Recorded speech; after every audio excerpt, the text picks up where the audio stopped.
This is from the opening of my book, Rock the Casbah.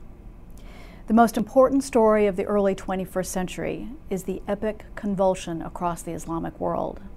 Rage against geriatric autocrats is only one part of it. Most of the region, stretching across 3 continents, from Morocco on the Atlantic to Indonesia on the Pacific, is also actively rebelling against radical ideologies. Muslim societies are now moving beyond jihadism, not only because of the dramatic death of Osama bin Laden on May 2, 2011. I sometimes feel as if I've reached the climax, although not the end, of an epic book that has taken 4 decades to read.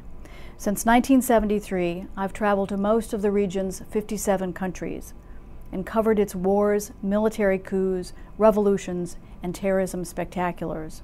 I witnessed extremism's early outbursts, from Iran's 1979 revolution to the 1983 suicide bombing that killed 241 Marine peacekeepers in Lebanon.